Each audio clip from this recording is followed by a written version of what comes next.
ठीक है। तो जैसे कि हम लोग जानते हैं कि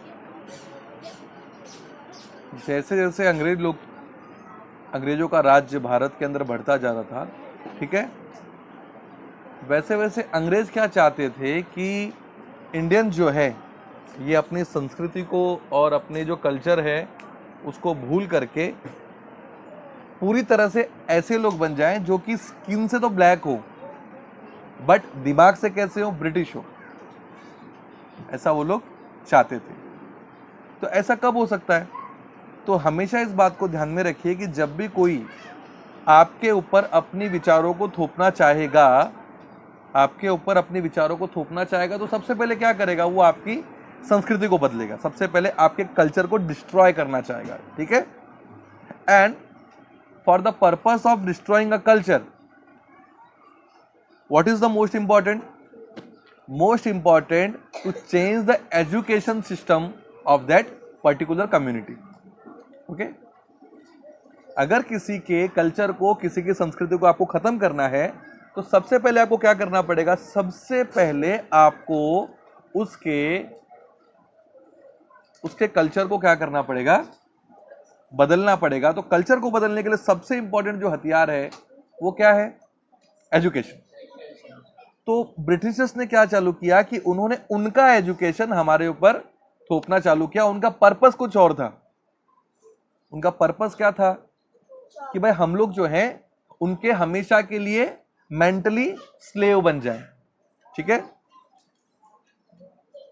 लेकिन हुआ कुछ उल्टा। जैसे कि हर चीज का एक साइड इफेक्ट होता है ना, वैसे हुआ कुछ उल्टा। उन्होंने अपना एजुकेशन हमको देना चालू किया, तो उसकी वजह से क्या हो गया कि जो न्यू थॉट्स थे, न्यू आइडियाज थे, न्यू फिलॉसफी थी, वो इंडियंस को मालूम पड़ने लगी। जैसे फॉर एग्जाम्पल, इंडियंस लोग बहुत ज्यादा धार्मिक थे। मतलब वो लोग ऐसा मानते थे कि किसी पे अत्याचार नहीं करना, किसी को धोखा नहीं देना। हमने इतिहास में पढ़ा है कि पृथ्वीराज चौहान ने एक वचन के ऊपर मोहम्मद गोरी को छोड़ दिया था, बराबर ना। तो हम लोग इतने वचन के पक्के थे कि एक शब्द के ऊपर अपनी जान दे देते थे। लेकिन ब्रिटिशर्स लोग की पढ़ाई से हम लोग को मालूम पड़ने लग गया कि नहीं, प्यार में और जंग में सब जायज है, बराबर ना। तो इसका मतलब हमारे पास न्यू आइडियाज आने लग गए, न्यू थॉट आने लग गए, ठीक है।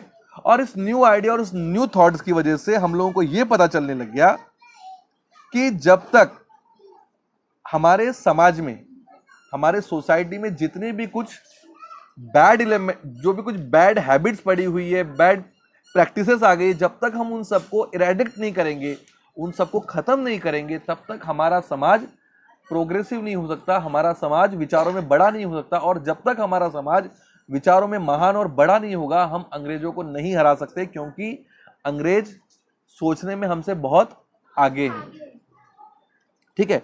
तो उसकी वजह से, उन विचार्स की वजह से, उन कल्चर्स की वजह से क्या आने लगा? हमारे सोशल, रिलीजियस, इकोनॉमिक और कल्चरल एस्पेक्ट में क्या होने लग गया? चेंज होने लग गया। हमारे समाज में, हमारे धर्म में, हमारी इकोनॉमी में, ठीक है, और हमारे कल्चर में, हमारी परंपराओं में, सब चीज में चेंज आने लग गया इस सोच की वजह से। और ये मॉडर्न एजुकेशन जो आया, इसने हमारी बैकवर्डनेस को दूर करने के लिए बहुत मदद की। और जिन लोगों को एजुकेशन मिलने लगा, उन लोगों ने यह सोचा कि हम लोगों को हमारे सोसाइटी की बैकवर्डनेस को दूर करने के लिए सुपरस्टिशंस को दूर करना पड़ेगा, अंधविश्वासों को दूर करना पड़ेगा। दूसरा, casteism is one of the most evil practice in the Indian society, ठीक है ना। जो जातिवाद था वो हमारे समाज के अंदर एक बहुत ही दुर्दैवी बोल लो या असुरी बोल लो, इस तरह का एक प्रचलन था। हमको उसको दूर करना है, ठीक है। ओल्ड कस्टम्स, जो हमारी पुरानी परंपराएं हैं, उनको हमको दूर करना है, जो कि अब समय बाह्य हो गई थी, मतलब जो अभी टाइम के हिसाब से परफेक्ट नहीं थी, उन सबको हमको दूर करना है। और क्लास सिस्टम को दूर करना है, क्रिटिकल आउटलुक देखना है। ये सब कुछ हमारे जो नए थिंकर्स थे वो लोग हमारे समाज में लाना चाहते थे, और उसके लिए उन लोगों ने मेहनत की। और वो चाहते थे कि ये सब को दूर करने के बाद में, जैसे कि एग्जांपल, अगर हम किसी मटके में पानी खराब है तो हमको उस खराब पानी को निकालना है, फिर क्या मटका खाली रखना है? नहीं, उसमें कुछ तो भरना पड़ेगा। तो जब ये सब बुराइयों को हम दूर कर देंगे, उसके बाद हमको क्या करना है? तो हमको उसके अंदर कुछ अच्छी चीजों को क्या करना है, भरना है। तो उसमें क्या भरना है, तो उन्होंने सोचा कि हमको हमारे समाज में ह्यूमैनिटी, इक्वालिटी, फ्रेटर्निटी, इस तरह की महान चीजों को क्या करना है, भरना है। Humanity, equality, fraternity. ह्यूमैनिटी मतलब मानवता, इंसानियत। इक्वालिटी मतलब समानता, सबको बराबर अपॉर्चुनिटी मिलनी चाहिए।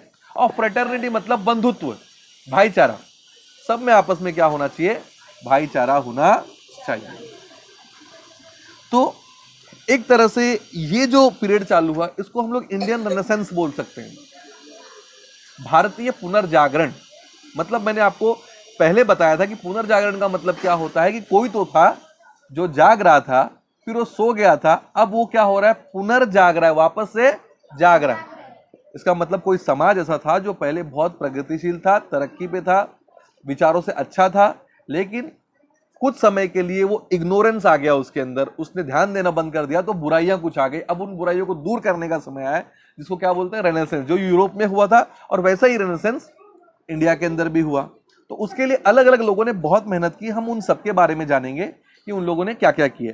तो इसमें one of the most important जो नेम है वो है राजा राम मोहन राय का। किसका है, राजा राम मोहन राय। राजा राम मोहन राय, इन्होंने ब्रह्मोस समाज स्टैब्लिश किया था। और सबसे इंपॉर्टेंट बात, उनकी स्पेशलिटी क्या थी कि उनको बहुत सारी भाषाएं आती थी, मतलब Hindi, English, Sanskrit, Bangla, Europeans language, English, इस तरह की बहुत सारी लैंग्वेजेस उनको आती थी। और बहुत सारे धर्मों का उनको बहुत ज्ञान था। He was expert in many religions, means Hinduism, Islam, Christianity, ये सब की इंफॉर्मेशन उनको अच्छी तरह से थी। और उनकी जो आइडियोलॉजी थी, वो मानते थे अद्वैत फिलॉसफी को। अद्वैत फिलॉसफी को मानते थे वो।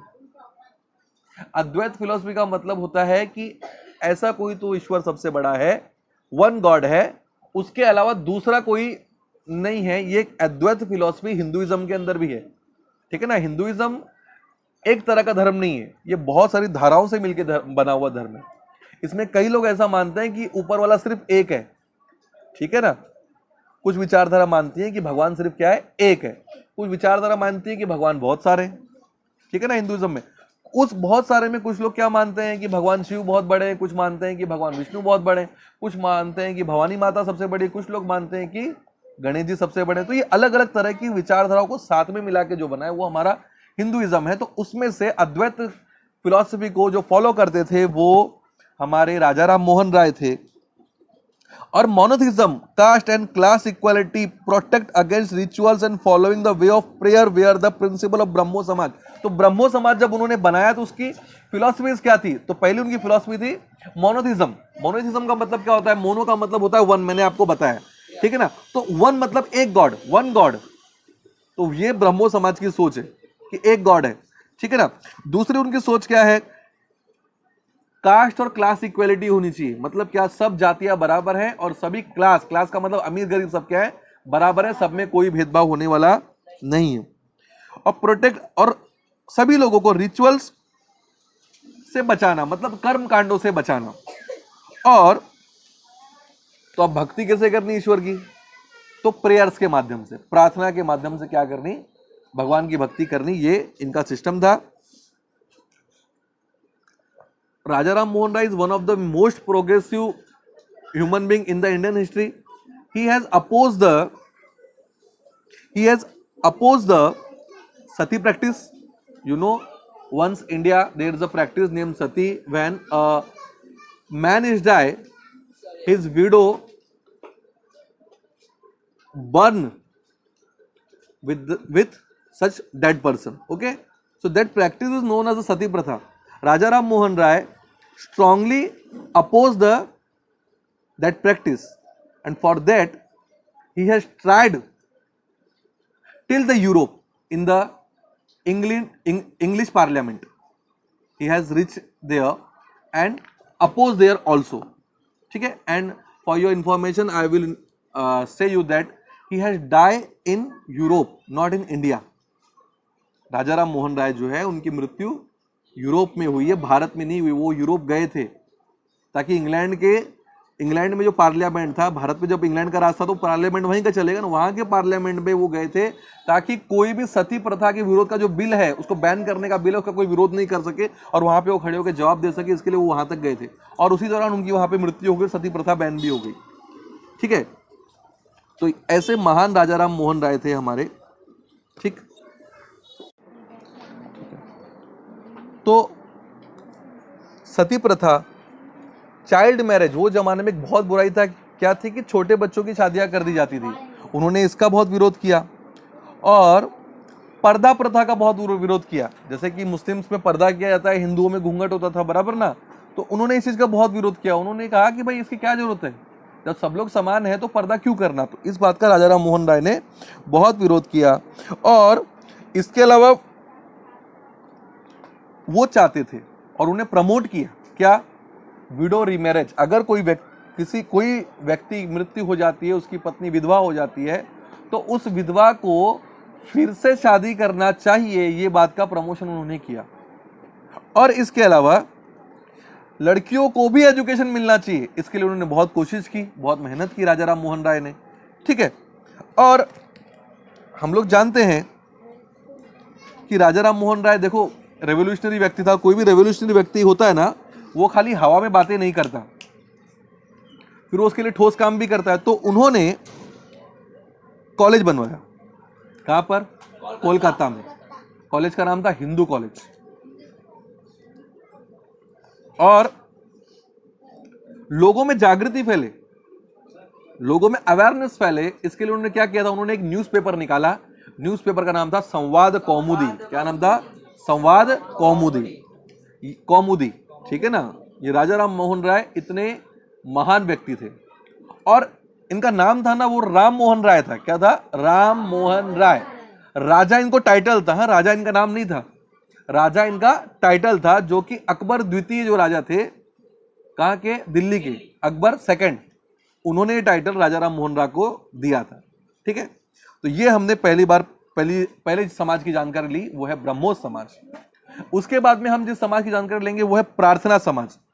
दादोबा पांडुरंग तारखड़कर, इन्होंने प्रार्थना समाज की स्थापना 1848 के अंदर की थी। कहां पर की थी, मुंबई के अंदर। कहां पर की थी, मुंबई के अंदर। और बाद में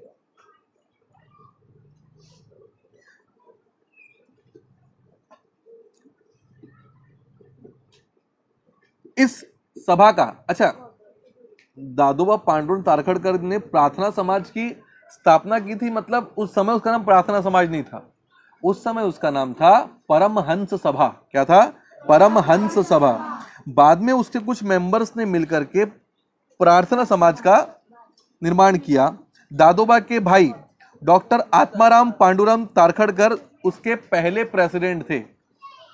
ठीक है, और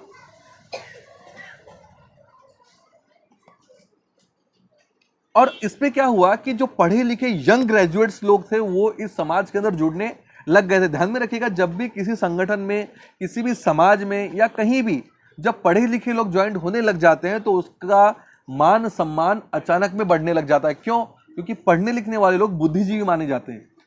ठीक है, इंटेलिजेंट लोग माने जाते हैं। और इंटेलिजेंट लोग जहां भी होंगे उस जगह पर उस समाज का सम्मान बढ़ने लग जाता है, या उस संगठन का सम्मान क्या होता है, बढ़ने लग जाता है। इस तरह से justice Ranade, doctor R G Bhandarkar, उन्होंने इस काम को, प्रार्थना समाज के काम को आगे बढ़ाया। और अब देखो, समाज की स्थापना हुई तो वो कुछ ना कोई चीज का विरोध करेंगे, कोई ना कोई चीज का समर्थन करेंगे। ज्यादा करके विरोध किसका करेंगे, जो पहले से चली आ रही धाराएं होती है ना, उन्हीं का विरोध किया जाता है। जो पहले से चला आ रहा है उसी का विरोध किया जाता है, वरना बदलाव कैसे होगा। तो उन्होंने किसका विरोध किया, आइडल वर्शिप का, मूर्ति पूजा का विरोध किया कि मूर्ति पूजा करना गलत है। ठीक है, दूसरा उन्होंने क्या कहा, मोनोथिज्म को अपनाओ, एक ईश्वर को मानो। रिचुअल्स का विरोध किया, कर्म कांडों का विरोध किया। ठीक है, ये प्रार्थना समाज के प्रिंसिपल्स थे, इस पे प्रार्थना समाज चलता था। और उन्होंने जोर दिया कि आप भक्ति करो और प्रार्थना करो। क्या करो, भक्ति करो और प्रार्थना करो। प्रार्थना समाज, अब प्रार्थना समाज जो था, या इसके पहले हमने ब्रह्मो समाज पढ़ा। ये दोनों का आप ध्यान में रखिए, खाली बात करने से कोई भी व्यक्ति बड़ा नहीं बनता है, ठीक है ना। सिर्फ बात करने से कोई व्यक्ति बड़ा नहीं बनता है, उसके साथ में ठोस काम करना पड़ता है। तो इन्होंने क्या ठोस काम किया, तो इन्होंने ऑर्फनेज शुरू किए, वुमेन्स एजुकेशन इंस्टीट्यूट चालू किए, night schools for the worker चालू किए। वर्कर्स क्या होते हैं बेटा, मजदूर लोग, वो काम दिन में काम करते हैं, तो उनकी पढ़ाई के लिए नाइट स्कूल चालू किए उन्होंने। और महर्षि विट्ठल रामजी शिंदे जो इसके प्रार्थना समाज के एक मेंबर थे, उन्होंने डिप्रेस क्लास मिशन चालू किया। क्या चालू किया, डिप्रेस क्लास मिशन। और इस तरह से प्रार्थना समाज ने भारत के समाज में अंदर व्याप्त बुराइयों को दूर करने के लिए बहुत कोशिशें की, ठीक है ना। ये हमारा प्रार्थना समाज था। इसी तरीके से एक और समाज महाराष्ट्र में निर्मित हुआ था, उसका नाम था सत्यशोधक समाज। क्या नाम था, सत्यशोधक समाज। सत्यशोधक का मतलब होता है जो सच्चाई को ढूंढना चाहता है, ऐसा समाज। अब बहुत महान बात है कि भाई इस सत्यशोधक समाज के संस्थापक कौन थे, who is the founder of Satyashodhak Samaj, तो हम सब जानते हैं महात्मा ज्योतिबा फुले। महात्मा ज्योतिबा फुले, उन्होंने इसकी स्थापना की थी 1873 के अंदर।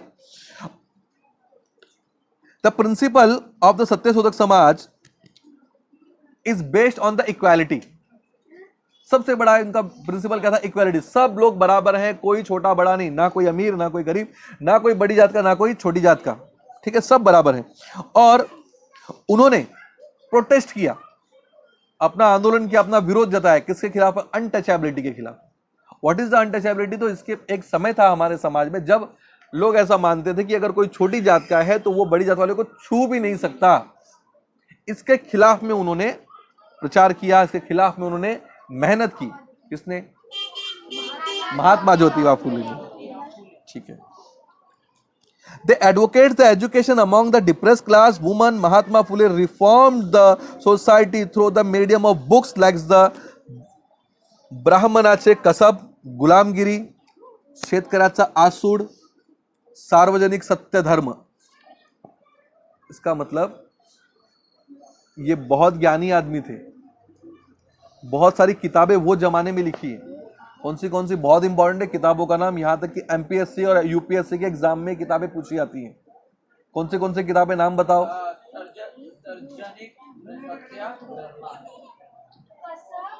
ब्राह्मणाचे कसब, ठीक है, गुलामगिरी, शेतकऱ्याचं आसूड और सार्वजनिक सत्य धर्म, ये किताबें उन्होंने लिखी थी।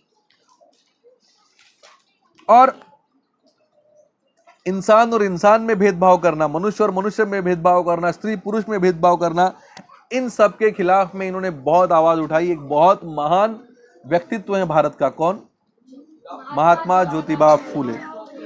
अब इसके अलावा एक समाज और स्थापना हुआ, वो उत्तर भारत में हुआ था, वो आर्य समाज है। तो उसमें आर्य समाज की स्थापना 1875 के अंदर महर्षि दयानंद सरस्वती ने की थी और उन्होंने किताब लिखी थी। उस किताब का नाम था सत्यार्थ प्रकाश। क्या नाम था, सत्यार्थ प्रकाश। वो किताब जो थी वो कमेंट्री थी, टिप्पणी थी, किसके ऊपर, वेदों के ऊपर। मतलब जो वेदों में लिखा हुआ है उसको पढ़कर उन्होंने आसान भाषा में लिखा था लोगों के लिए, सत्यार्थ प्रकाश। क्या लिखा था, सत्यार्थ प्रकाश। और उन्होंने सभी लोगों को धर्म की तरफ वापस जाने के लिए कहा था और उन्होंने कहा था कि हम जाति प्रथा का विरोध करते हैं, जाति प्रथा का विरोध करते हैं और स्त्री पुरुष समानता की बात करते हैं, gender equality must be there, ये बोलते थे वो।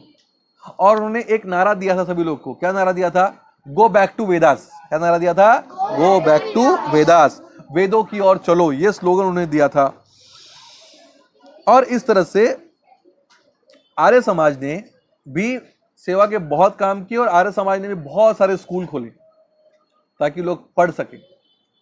और आपको एक बता दूं, लाला लाजपत राय जो थे ना, इतने महान क्रांतिकारी थे, जो अंग्रेजों ने लाठी मार दी थी और उससे उनकी मृत्यु हुई थी और उसके खून का बदला लेने के लिए भगत सिंह ने गोली मारी थी, आपको पता होगा, एक अंग्रेज ऑफिसर को।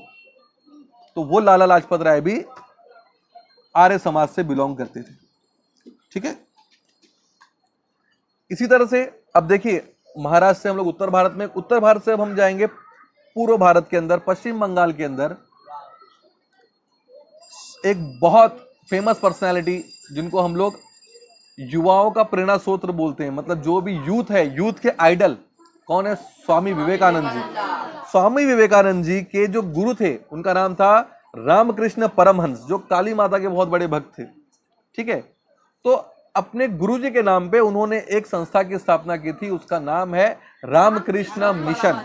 और आपको पता है रामकृष्ण मिशन आज भी एक्टिव है और बड़े बड़े स्कूल, हॉस्पिटल चल रहे हैं, और एक बहुत बड़ा हॉस्पिटल मुंबई के अंदर खार वेस्ट के अंदर भी है, बहुत बड़ा हॉस्पिटल रामकृष्ण मिशन, बहुत फेमस हॉस्पिटल भी है। आप पूछेंगे तो जानकारी मिलेगी, खार वेस्ट के अंदर। तो उनका मानना था कि नर सेवा ही नारायण सेवा होती है। दरिद्र नारायण है, मतलब कोई गरीब है, कमजोर की अगर सेवा करोगे तो वो भगवान की सेवा होती है, ऐसा उनका मानना था। और जब सूखा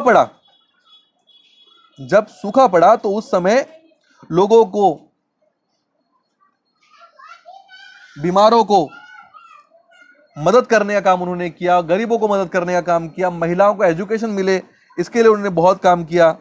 और जो लोग सक्षम है उन लोग का धार्मिक या आध्यात्मिक तौर पे विकास हो, धार्मिक नहीं आध्यात्मिक तौर पे विकास हो, ऐसा काम, महान कार्य स्वामी विवेकानंद जी ने किया। और स्वामी विवेकानंद जी के बारे में सबसे फेमस ये है कि शिकागो के अंदर जो 1893 के अंदर 1893 में एक धर्म सभा हुई थी।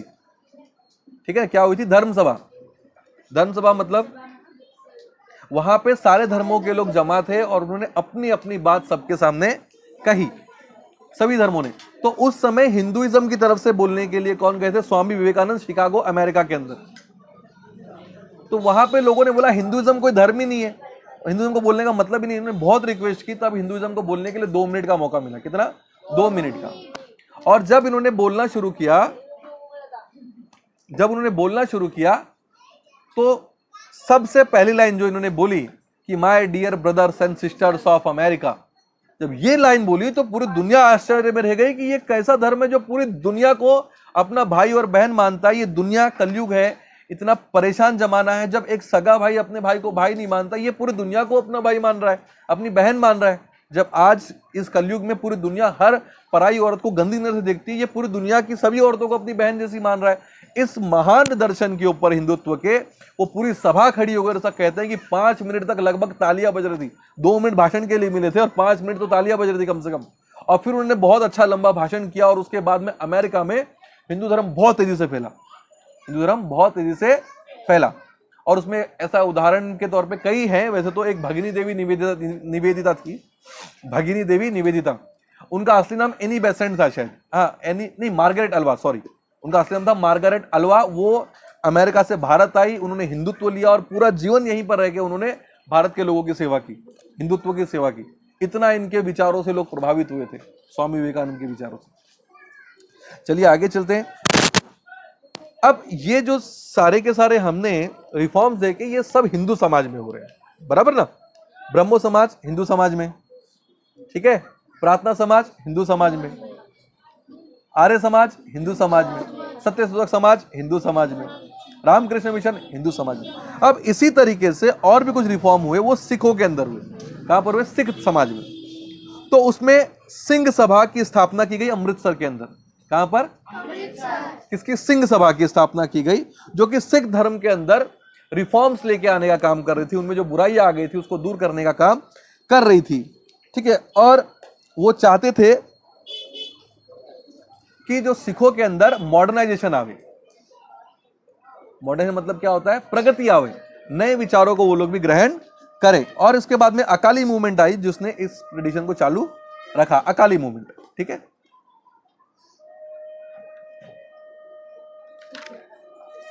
अब ये जो सब सुधार हमने पढ़े, ये धार्मिक सुधार थे।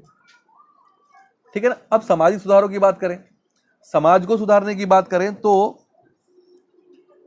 जब ब्रिटिशों का रूल्स पूरे इंडिया में फैल रहा था, तो उस समय ब्रिटिशों का रूल फैलने की वजह से सबसे ज्यादा अगर किसी पे बुरा प्रभाव पड़ रहा था महिलाओं पे। एजुकेशन बंद, ठीक है, पूरी तरह से ज्ञान बंद, जब घर के अंदर अगर शोषण हो रहा है तो सबसे ज्यादा शोषित कौन होगा? महिलाएं होंगी। तो महिलाओं की स्थिति बहुत खराब हो गई थी, उनको कोई राइट्स नहीं था, पढ़ाई का कोई राइट्स नहीं था, इक्वालिटी कहीं नहीं थी, बस चाइल्ड मैरिज, बचपन में शादी हो जा रही थी, शादी हो रही तो उसमें दहेज देना पड़ रहा था, डाउरी सिस्टम था, अगर समझो पति मर गया तो सती प्रथा थी, ठीक है ना, केश वमन, बाल काट के पूरा तरह से गंजा कर देना, ये भी एक बुरी प्रथा थी। और ये सब, अच्छा इसके अलावा और बुरी प्रथा क्या थी कि अगर कोई पति मर गया, बाल भी काट दिए तो चलो बाल फिर से उग जाएंगे, तो भी विधवा की शादी नहीं हो सकती, कभी जिंदगी भर उसको दुख में बिताने हैं। तो इस तरह के बहुत सारे बैड एविल्स प्रैक्टिस इंडिया के अंदर चल रही थी। तो उस समय राजा Ram Mohan Roy had arrived in India with a candle of hope, और उन्होंने बहुत सारे रिफॉर्म्स कराए। उनके साथ में गोपाल हरि देशमुख थे, जो कि उनको बहुत फेमसली क्या बोलते थे? लोकहितवादी। क्या उनके लिए वर्ड था? लोकहितवादी। उन्होंने जेंडर इक्वालिटी की वकालत की, और उसके लिए उन्होंने शतपत्रे लिखे। अब शतपत्रे का मतलब क्या होता है? शत मतलब होता है 100, पत्र मतलब लेटर, 100 लेटर्स लिखे उन्होंने। उस जमाने में 100 लेटर बहुत बड़ी बात होती थी, ठीक है। उस जमाने में अगर एक न्यूज़पेपर आता था ना तो पूरा गांव जमा होता था सुनने के लिए। न्यूज़पेपर को कैसे सुनेंगे? न्यूज़पेपर पढ़ना पड़ता था, और गांव में हर कोई पढ़ा लिखा नहीं होता था। तो अगर गांव में कोई एक पढ़ा लिखा आदमी है और एक न्यूज़पेपर आया तो पूरा गांव के लोग जमा होते थे, और वो जो भी कोई युवक होता था वो उनके सामने उस न्यूज़पेपर को पढ़ के सुनाता था, और लोग ध्यान से सुनते थे। तो उस जमाने में 100 पत्र लिखे थे। इसके अलावा 1848 के अंदर महात्मा फुले ने पहली स्कूल चालू की थी महिलाओं के लिए, और उनकी जो पत्नी थी सावित्रीबाई फुले, उन्होंने उनकी मदद की थी, और इसकी वजह से उनको बहुत परेशानियों का सामना करना पड़ा था। जो जातिवादी लोग थे उन्होंने उनका बहुत विरोध किया था, यहां तक कि जब वो पढ़ाने के लिए जाती थी तो उन पे गोबर फेंका गया था, पत्थर फेंके गए थे, लोगों ने बुरी भली बात की। लेकिन ज्यादा मैंने आपसे कहा था कि जब भी आप महान काम करने जाओगे तो क्या होगा? 4 मैंने स्तर बताए थे, तो ये 4 स्तर सावित्रीबाई फुले के साथ में भी आई थी। लोगों ने दमन किया, लेकिन इस दमन के आगे भी झुके नहीं और उससे आगे निकल गए। आज हम इतने 100 सालों के बाद भी सावित्रीबाई फुले को आज याद कर रहे हैं, बराबर ना। और आज ये उनकी पुण्याई, ये उनका भी इसमें बहुत बड़ा योगदान है कि आज हमारे साथ में महिलाएं, लड़कियां भी बैठ के पढ़ रही हैं। ये सावित्रीबाई फुले का धन्यवाद है, ठीक है। बाल हत्या प्रतिबंधक गृह ये उन्होंने अपने घर में शुरू किया था।